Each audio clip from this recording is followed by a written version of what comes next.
जय श्री कृष्ण। नमस्कार दोस्तों, स्वागत है आप सभी का कृष्ण गोपाल यूट्यूब चैनल पर। दोस्तों, आज मैं आपको कहानी सुना रहा हूँ, कर्मों का फल, भक्ति की शक्ति। एक बार नारद जी धरती पर रहने वाले लोगों को देखते हुए स्वर्ग में विचरण कर रहे थे। धरती पर रहने वाले लोगों के कर्म को देखकर नारद जी के मन में कर्मों के फल और पापों के दंड को लेकर विचार आए। अपने यह विचार लेकर वह ब्रह्मा जी के पास पहुंचे और ब्रह्मा जी से पूछने लगी, हे ब्रह्मा जी, यदि बुरे कर्म करने वाला इंसान अच्छे कर्म करने लग जाए तो क्या वह अपने पापों से मुक्त हो सकता है? क्या वह अपने पापों से मिलने वाली सजा से बच सकता है? नारद जी तब ब्रह्मा जी नारद जी के इन सवालों का जवाब देते हुए कहते हैं कि हाँ भी और नहीं भी। हाँ का मतलब यह कि अगर कोई इंसान अपने किए गए पापों से मुक्ति पाना चाहता है तो उसके लिए निस्वार्थ भाव से अपनाया गया दान, पुण्य, धर्म और भक्ति का रास्ता सबसे उत्तम होता है। अगर इंसान दिल से अपने पापों का प्रायश्चित करते हुए निस्वार्थ भाव से दान, पुण्य, धर्म और भक्ति का रास्ता अपनाता है तो वह उस जन्म में अपने मिलने वाले पापों के दंड से मुक्त हो सकता है। इससे उस इंसान के किए गए पापों की सजा कुछ कम जरूर हो जाएगी, लेकिन पापों का दंड तो जीवन काल में भोगना ही पड़ेगा। किंतु कुछ जघन्य अपराध यानी घोर पाप ऐसे होते हैं जिनका दंड शारीरिक एवं मानसिक रूप से न सिर्फ इस जन्म में बल्कि आने वाले एक या कई जन्मों तक भोगने पड़ते हैं। यानी इंसान के कर्म कभी पीछा नहीं छोड़ते। तो ऐसे में अगर इंसान दिल से अपने पापों का पश्चाताप करते हुए निस्वार्थ भाव से दान, पुण्य, पशु पक्षियों तथा लाचार इंसान एवं जानवरों की सेवा, धर्म और भक्ति का रास्ता अपनाता है तो आगे के जन्मों में पिछले वाले जन्मों के घोर अपराधों की सजा नहीं भोगनी पड़ती। यदि वो अपनी पूरी उम्र श्रद्धा और विश्वास से ईश्वर की भक्ति और पुण्य कर्मों में लगा देता है तो वह अपने पापों से सदा के लिए मुक्त हो सकता है। पूरी श्रद्धा से की गई भगवान की भक्ति और निस्वार्थ भाव से अपनाया गया दान, पुण्य, धर्म और भक्ति में इतनी शक्ति होती है कि इंसान मोक्ष तक को प्राप्त कर सकता है। और नहीं का मतलब ये कि अगर वो इंसान दान, पुण्य, धर्म और भक्ति का रास्ता या कोई भी अच्छा कर्म निस्वार्थ भाव से न अपना कर किसी स्वयं के मकसद को पूरा करने के लिए या लालच से अपनाता है तो इसे दिखावा बोला जाता है। ऐसा करने से उसे उसके पापों से छुटकारा कभी नहीं मिल सकता, अपने पापों से कभी मुक्त नहीं हो सकता। इंसान के द्वारा किया गया घोर अपराध और पाप उसका अगले कई जन्मों तक पीछा नहीं छोड़ते। तब ब्रह्मा जी नारद जी को इसी पर आधारित एक सच्ची कहानी सुनाते हैं। एक गांव में एक सूद नाम का इंसान रहता था। वह गलत लोगों की संगत में आ जाने की वजह से डाकू बन गया था। वह लोगों को मारकर अक्सर उनका धन लूट लेता था। एक दिन डाकू जंगल से होता हुआ सड़क की ओर जा रहा था कि अचानक एक नाग नागिन का जोड़ा डाकू के रास्ते में आ गए। डाकू को देखकर नाग नागिन ने अपनी रक्षा के लिए फन फैला लिया। डाकू घबरा गया और अपनी बंदूक उन नाग नागिन पर तान दी। यह देख नाग नागिन क्रोधित हो गई और उस डाकू पर हमला कर दिया।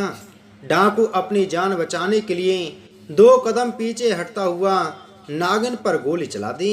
यह देख नाग डाकू पर तेजी से हमला करता हुआ डाकू की बंदूक पर चिपक गया और डाकू अपनी बंदूक को वहीं दूर फेंककर वहां से भाग निकला। भागते भागते डाकू सड़क पर पहुंच गया। वहीं दूसरी तरफ उसी रास्ते से एक औरत और उसके साथ उसका एक 11 साल का बेटा भी था। वो दोनों घर की तरफ जा रहे थे। अचानक डाकू भी वहीं आ पहुंचा। डाकू को देखकर माँ और बेटे दोनों घबरा गए। डाकू औरत के करीब गया और बलपूर्वक उस औरत से उसके गले में टंगा सोने का हार खींच लिया। अब औरत अपने और अपने बच्चे की जान की रक्षा के लिए उस डाकू से दया की भीख मांगने लगी। लेकिन डाकू इतना क्रूर स्वभाव का था कि वह अक्सर जिस किसी को भी लूटता तो वह उसे मार भी डालता था।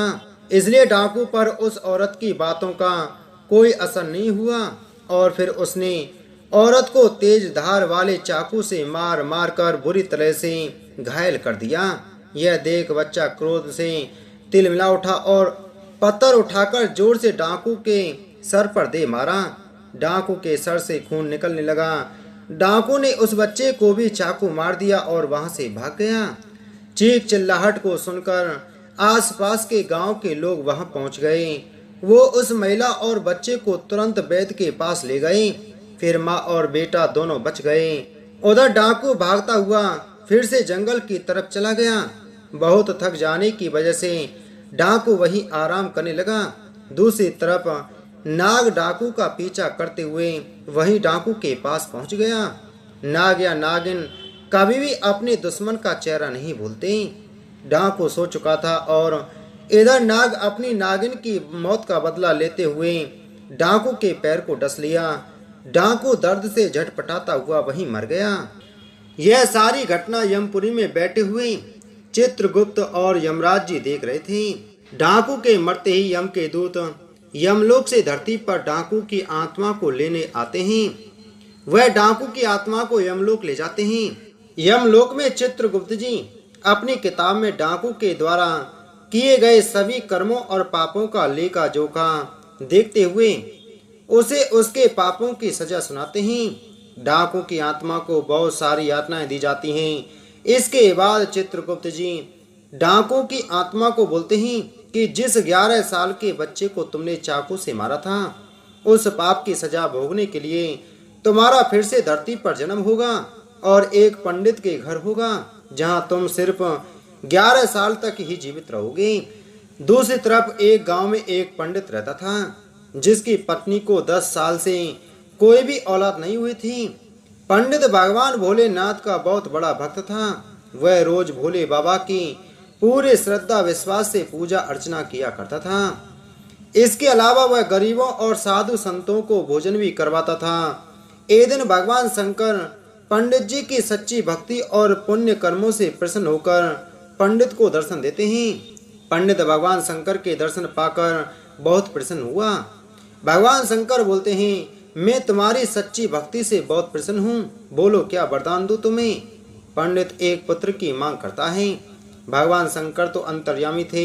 वह भूत भविष्य पहले से ही जानते थे कि पंडित क्या वरदान मांगेगा। इसलिए उन्होंने पंडित को पुत्र देने का वरदान देने से पहले ही यह बता देते हैं कि यह पुत्र सिर्फ 11 वर्ष ही जिएगा, उसके बाद मर जाएगा। यह जानने के बाद भी पंडित कुछ नहीं बोलता क्योंकि उसे अपनी भक्ति पर पूरा विश्वास था कि भगवान अपने भक्त के साथ कभी अन्याय नहीं होने देंगे। यह सोचता हुआ पंडित पुत्र का वरदान मांग लेता है। भगवान शंकर पुत्र का वरदान देकर वहां से अंतर्ध्यान हो गए। अगले 9 महीने बाद पंडित के घर पुत्र का जन्म हुआ। इधर पंडित यह जानते हुए भी कि यह 11 साल से अधिक नहीं जिएगा फिर भी प्रसन्न रहता है। यह बात पंडित घर में किसी से नहीं बताता। यह वही डाकू है जिसने 11 साल के बच्चे को चाकू से मारा था और अब एक पंडित के घर पैदा हुआ जो कि सिर्फ 11 साल ही जिएगा। इधर पंडित अपने बेटे को धर्म कर्म पूजा भक्ति की सभी शिक्षाएं दे देता है। पंडित अपने बेटे का नाम शंकर रखता है। देखते ही देखते दिन बीतते गए। शंकर को 11 साल पूरे होने में सिर्फ 1 महीना ही बचा था।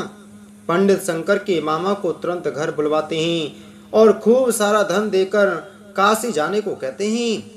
पंडित धन देते हुए बोलता है कि वहां शंकर के हाथों 28 दिनों तक यज्ञ करवाना, साधु संतों को पूरी श्रद्धा से भोजन करवाना और पूरी विधि अनुसार महामृत्युंजय के मंत्र का जाप करते हुए 28 दिनों तक रोज सुबह भगवान शिव जी की पूरी श्रद्धा से विधि अनुसार पूजा करनी है। अगले ही दिन मामा और शंकर धन लेकर काशी के लिए निकल पड़ते हैं।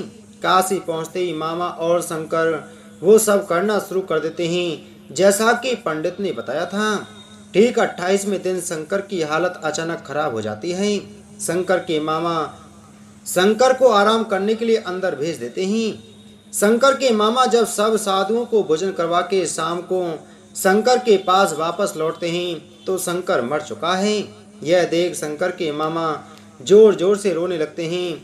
इतने में यमलोक से दूत शंकर की आत्मा को लेकर यमलोक पहुंचते हैं। यमलोक में चित्रगुप्त जैसे ही शंकर के पाप पुण्य के लेखे की किताब खोलते हैं तो चकित रह जाते हैं और जोर से बोल उठते हैं, असंभव, अद्भुत। ये दो शब्द बोलते ही चित्रगुप्त कुछ देर तक तो यूं ही मौन खड़े रहते हैं। फिर कुछ देर बाद चित्रगुप्त ऊंचे स्वर से यमदूतों को आदेश देते हैं कि तुरंत अभी के अभी शंकर की आत्मा को शंकर के शरीर में डालकर आओ। यमदूत शंकर को उसके शरीर में पुनः डाल देते हैं और शंकर फिर से जी उठता है। अचानक यह चमत्कार देखकर शंकर के शरीर में हलचल हो रही है। शंकर के मामा की खुशी का ठिकाना नहीं रहता। वहां यमलोक में इस बात को लेकर यमराज चित्रगुप्त से सवाल करते हैं कि यह कैसे हुआ। तब चित्रगुप्त जी बताते हैं कि जब मैंने किताब खोली तो उसमें शंकर के द्वारा किए गए पुण्य कर्मों, भगवान शिव की आराधना और हवन जैसे शुभ और भक्ति की शक्ति से शंकर की कुंडली में जो उसके पिछले जन्म के पापों की वजह से मृत्यु का जो योग बना था वह योग खत्म हो चुका था। इसी के साथ शंकर के पुण्यों का लेखा सबसे अधिक था, जिस वजह से शंकर की उम्र बढ़कर 90 साल हो चुकी थी। इस वजह से मुझे सृष्टि के नियमों का पालन करते हुए शंकर की आत्मा को पुनः शंकर के शरीर में भेजना पड़ा। इधर शंकर के मामा पूरे हर्षोल्लास के साथ आंखों में खुशी के आंसू लेकर शंकर को लेकर घर पहुंचते हैं। तो शंकर को जिंदा देख शंकर के पिता इतना खुश होते हैं मानो उन्हें नया जीवन मिल गया हो। तब शंकर सबको वो सब बातें बताता है जो उसके साथ यमलोक में हुआ। यह सुन सभी का भगवान के प्रति श्रद्धा और विश्वास और बढ़ गया। बोलो शिव शंकर भगवान की जय।